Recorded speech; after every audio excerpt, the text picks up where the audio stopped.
একজন স্বরাষ্ট্র উপদেষ্টা, তিনি বিভিন্ন জায়গায় যাচ্ছেন এবং বাচ্চাদেরকে বলছেন, বাবু খাইছো, না খাইলে এই নাও 500 টাকা। তিনি বাথরুম পরিদর্শনে যান, কিন্তু এদেশের আইনশৃঙ্খলার কী অবস্থা সেইটা তিনি আসলে বুঝতে পারেন না। আমি তার বক্তব্য দেখলাম, তিনি বলছেন যে গোপালগঞ্জে আওয়ামী সন্ত্রাসীরা এই ধরনের প্রস্তুতি নিবে, এইটা নাকি আসলে গোয়েন্দা প্রতিবেদন ছিল না। তো আপনার গোয়েন্দা সংস্থা কি কাজ করবে? আওয়ামী লীগের আমলে যে সকল এনএসআইতে আওয়ামী লীগ ছাত্রলীগের নেতাকর্মীদেরকে চাকরি দেওয়া হয়েছে, তাদেরকে বাদ দেওয়া হয়েছে। যে ডিজিএফআই, যে এনএসআই 14 সালের, 18 সালের, 24 সালে নির্বাচন করেছে, সেই ডিজিএফআই, সেই এনএসআই, সেই এসবি, তার কোনো সংস্কার হয়েছে? হয়নি। সুতরাং এই যে গোয়েন্দা সংস্থা, এই গোয়েন্দা সংস্থা আপনাকে কোনোভাবে সঠিক তথ্য দিবে না। দেখেন, আইন উপদেষ্টা বলেছেন যে পুলিশের 80% আওয়ামী লীগ। তো আপনারা কেন এইভাবে আসলে এই আওয়ামী লীগ রেখে দিয়েছেন? এই স্বরাষ্ট্র উপদেষ্টার কাজটা কি?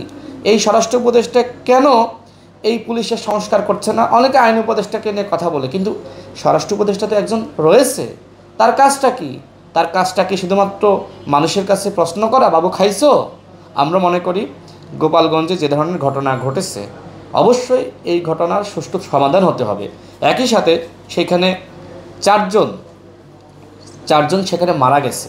দেখেন, আমরা দেখেছি যে এনসিপির কয়েকজন নেতা সবসময় সেনাবাহিনীকে নিয়ে নানান ধরনের মন্তব্য করেছে, কিন্তু আমরা শেষমেশ দেখলাম যে সেনাবাহিনী গিয়ে কিন্তু সেনাবাহিনীর এপিসিতে করে এনসিপির শীর্ষ নেতাদেরকে উদ্ধার করেছে। তার মানে কি, সেনাবাহিনী যে ধরনের ভূমিকা রেখেছে, এই ভূমিকা অত্যন্ত প্রশংসনীয়।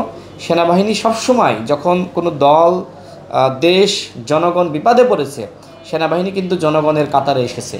সর্বশেষ গণ অভ্যুত্থানেও আমরা দেখেছি যে সেনাবাহিনী যদি আসলে এইভাবে জনগণের কাতারে না আসতো, তাহলে অনেক রক্তপাত হতো, অনেকে মারা যেত। সেনাবাহিনীকে অবশ্যই গতকালকের ঘটনায় ধন্যবাদ দিতে হয়। আমি মনে করি আনুষ্ঠানিকভাবে এনসিপির উচিত তাদের প্যাডে বিবৃতি দিয়ে সেনাবাহিনীকে ধন্যবাদ দেওয়া।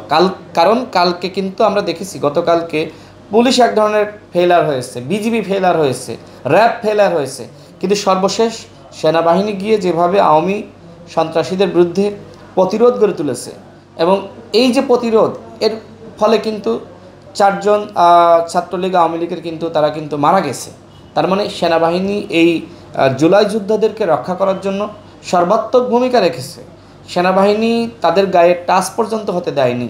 আমরা মনে করি এই সেনাবাহিনীকে নিয়ে কোনোভাবেই আর কেউ যাতে বিতর্কিত মন্তব্য না করতে পারে, সেই বিষয়ে সবারই আসলে সহনশীল হওয়া দরকার। এবং একই সাথে যে ঘটনা ঘটেছে, অবশ্যই এই ঘটনার সুষ্ঠু সমাধান হতে হবে।